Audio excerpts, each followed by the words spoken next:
Hey guys, how's it going?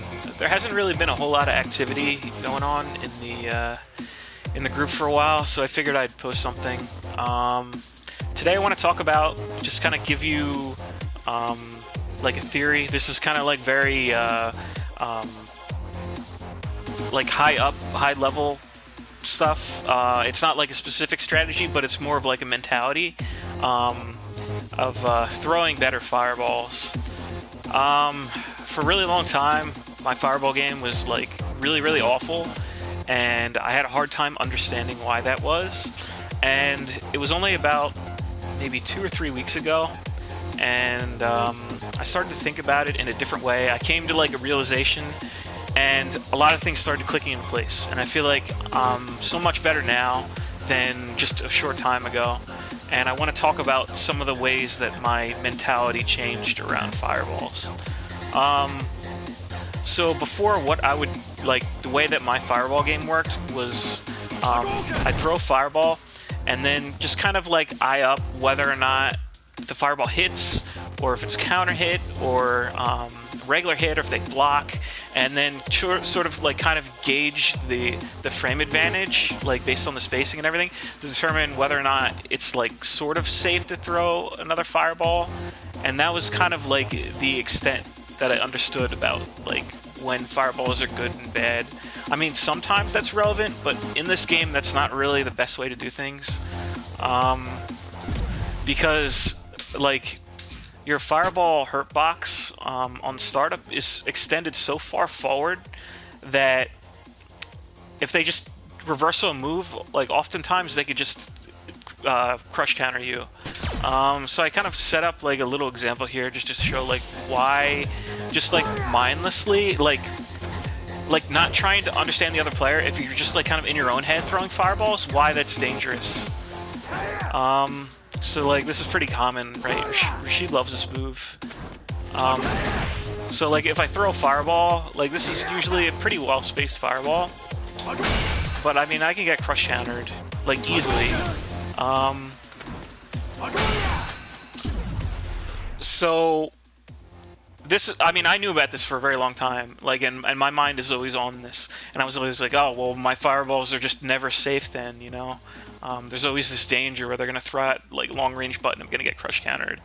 But the recent realization was that the hurt box is only extended on the fireball, like, on the last recovery frames. In the initial recovery frames, Ryu actually moves backward a little bit. Like, he mostly stays in place, but even on the first couple frames, he moves backwards.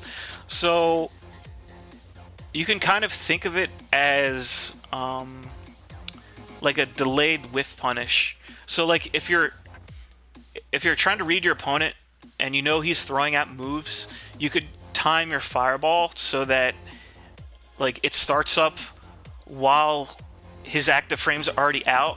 So like your fireball will come out and hit his recovery. So like going back to the Rashid example, right? So I already showed like this can be dangerous, but if I kind of understand what Rashid's timing is on how he's throwing out this move, like it's just a matter of like not throwing my fireball at that specific time.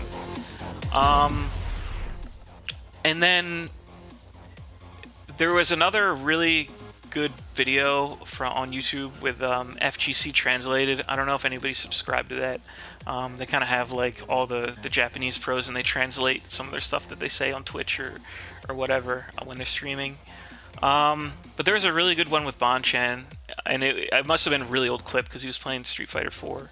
But yeah, he kind of like he alludes to this, but he goes like really specifically into it, and he says something that I never heard anybody say before. Like sometimes I kind of thought about it. I'm like, is this kind of a thing? I don't know. But like this is the first time I ever actually heard somebody like explain it this way. And I'll see if I could merge the clip in here or just like link it to what I'm talking about. But what Bonchan says is, so when the opponent whiffs a move, the tendency is to block after that, right? Because it's like, oh crap, that's unsafe. So, you know, opponent can walk in and do something, right? So my turn to block. I whiff something, got to block here. Well, he's in recovery, but yeah. So like, you know, I see it whipped. Oh, come in. Oh, you know, got to block now. You can use that reaction to throw fireballs, like the tendency to block. So like if they're blocking, they're not jumping. So if I see him whiff a move, like, is he really going to jump forward there? He might, if he knows that I'm going to throw a fireball. But, I mean, that's sort of part of the game now. Now you can kind of like build a metagame around that. If you see them walk forward, are they really going to jump after trying to walk forward a little bit? Like, they might if they're specifically trying to bait your fireball. But in general, the way that people play the game, like, the tendency is to, like, you know, walk up and block, walk up and do a button, you know, or like, move around. Like, they're not going to just, like, do this. Unless they're specifically trying to bait out the recovery of a button and, like, jump over it. So, yeah, so that's the mentality that I started to have when I was throwing fireballs, and, like, it made a world of difference in, like, the past a couple weeks. So now I'm, like, watching the opponent. I'm not just, like, brainlessly throwing fireballs, and then it's like, oh, it hit, I could throw another fireball.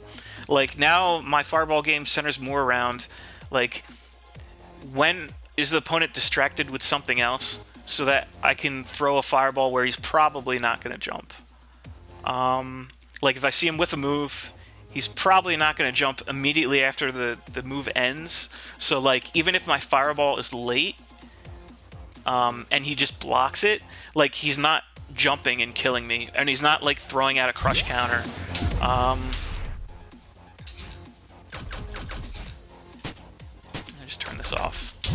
So, right, like if somebody's poking, like, they're not gonna like do this, right? That doesn't make sense. Like, they're gonna buffer and it's like, oh crap, it whiffed, or like, and then, you know, and then, like, try to go back into neutral.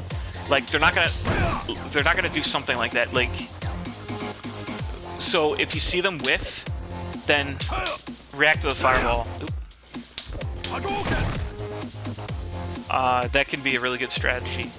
Let me see. Oh, the last thing is, I spent a little bit of time trying to clean up my inputs. Like, I never realized this even after years and years and years of playing this game. So, when I was inputting, like, special moves, I would input them late. So, like, I would do the motion first, and then do the button afterwards. And, like, I mean, I guess the reason I was doing that is because it's, like, it feels safer, because, like, I know the motion is complete, so, you know, I don't accidentally get like this. But really, like, this is what you should be going for, because I could throw a faster fireball that way. Like, if I see him whiff a move, boom, like, a couple frames later, the fireball starts coming out. Otherwise, like, this is slow. It takes a lot of practice, but I think that's something that can give you a much better edge, just on, like, the technical side of things. So that's kind of all I have today. I hope that's enough for you guys to chew on. You know, Fireball game is very hard and it's very deep, but if you get that right, like, all the really high-level Ryus have, like, very good understanding of how to throw fireballs, like, and having, like, good intuition about when the opponent might not be ready to jump. So, you know, thanks for watching, guys. Appreciate it. Bye.